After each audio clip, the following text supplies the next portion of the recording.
The Unihertz Titan Slim after a fair bit of use now. And you know when I like to do the fuller review or the review after more than a couple of weeks, it's not necessarily about the specs and all the rest of it. It's about the feel of the device. Where does it fit in? Does it accomplish the goal that it set out to accomplish? And when you're talking about the Unihertz Titan Slim being a keyboard device in 2022, I absolutely think it accomplishes what it set out to accomplish. And what I mean by that is that it didn't just give you the bare minimum. Unihertz absolutely could have relied on Stockholm Syndrome, in essence. They knew you were a captive audience. They knew that if you wanted a physical keyboard phone in 2022, that they were the only game in town. So they could have just taken advantage of that, given you a garbage device with a keyboard and say, you know what, go somewhere else then.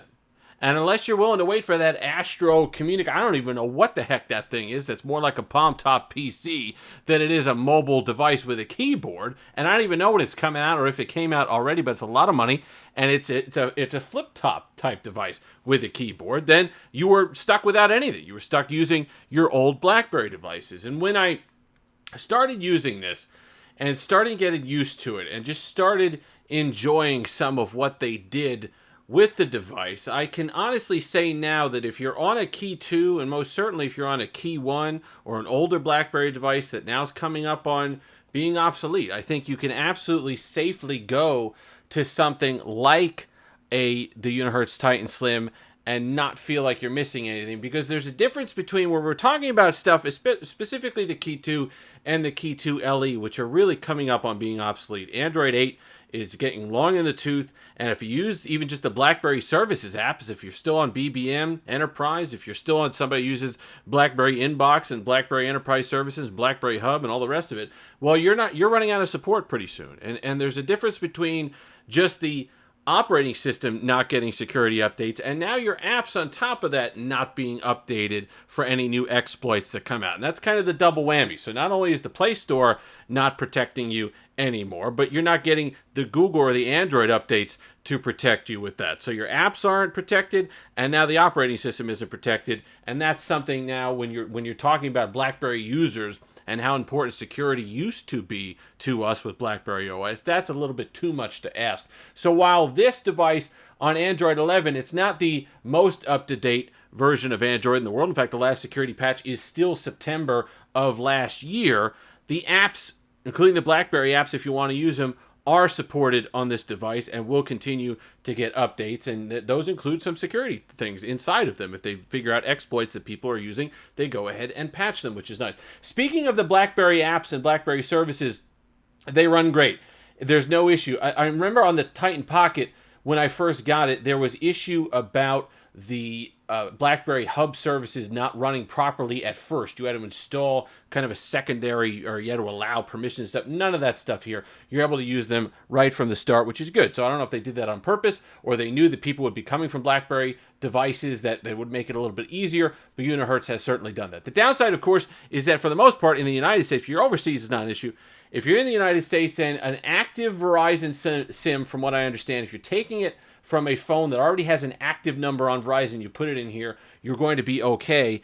T-Mobile, you'll be okay either way. I slapped my just regular T-Mobile SIM in here, but AT&T is still having issues with that certification because, you know, I don't blame Unihertz. They don't want to pay $1 million to be certified. It should work just fine, but AT&T is being a bit stubborn. They want stuff only on their network that they sold, basically, for the most part. But T-Mobile and Verizon, you should be okay. But like I said, active SIM on T-Mobile just to be safe.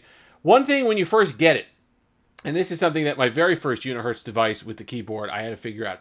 Scroll Assistant. Make sure you turn that on, because that turns the trackpad on and makes it the capacitive touch kind of trackpad on there. And sometimes you'll notice, the one glitch that I did notice in longer term use is that sometimes the capacitive touch keyboard will stop working, but you don't even need a restart. You just simply turn off Scroll Assistant and turn it back on, and then I had absolutely no issue using the Scroll Assistant and the capacitive touch on the keyboard once more. Let's talk about that keyboard. Now, while I would prefer if they took this key switch, the way they made this keyboard and this click, and they put it a little bit wider like they had on the Titan Pocket and gave it the screen of the OG Titan, that would be probably my perfect device.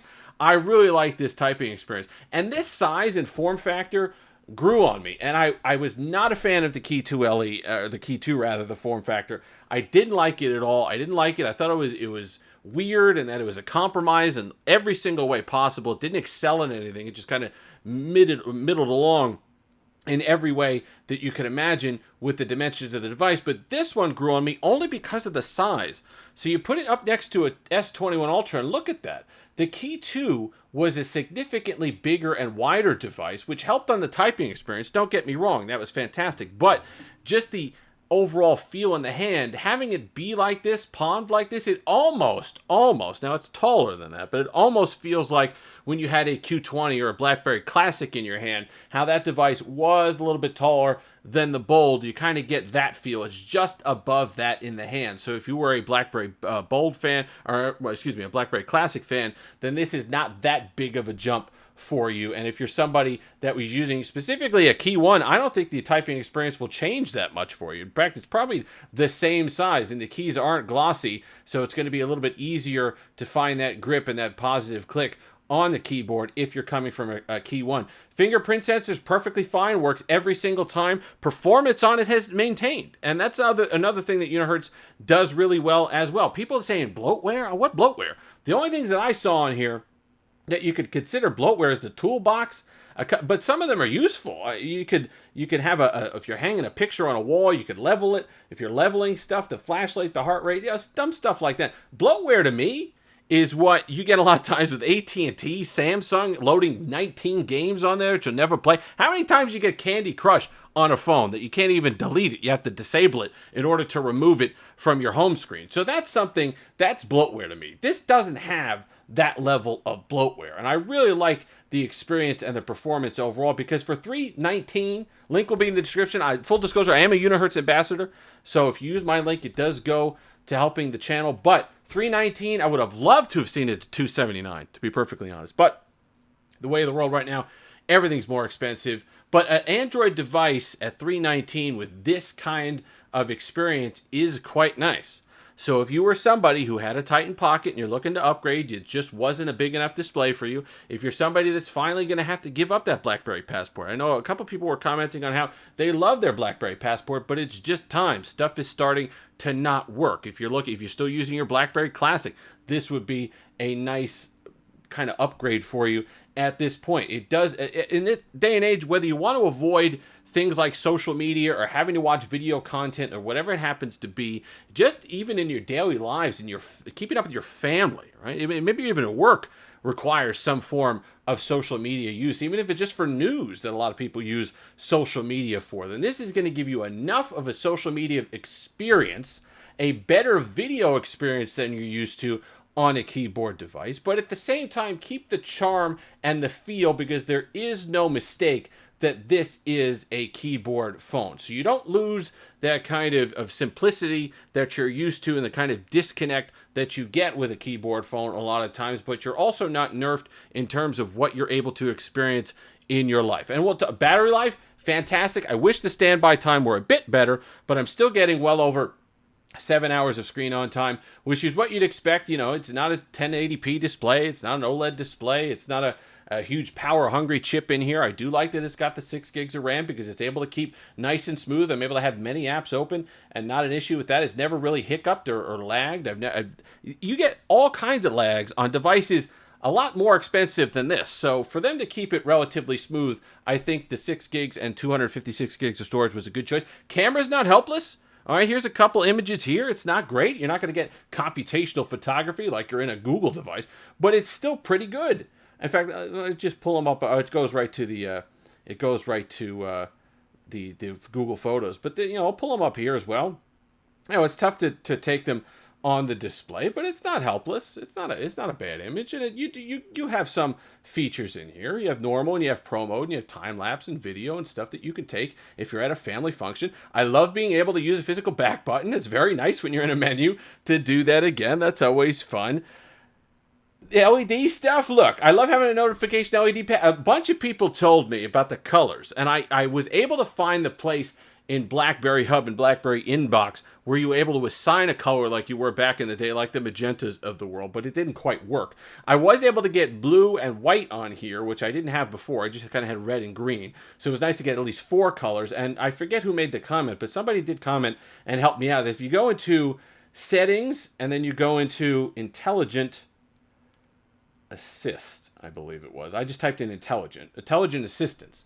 Then you go down and LED notification, you could go ahead, incoming calls, you can make it blue there, but also missed notifications, you can make calls, SMS, and notifications different colors as well. So that does give you some variety on the LED. But if someone, that app, I played with a couple apps, it didn't work.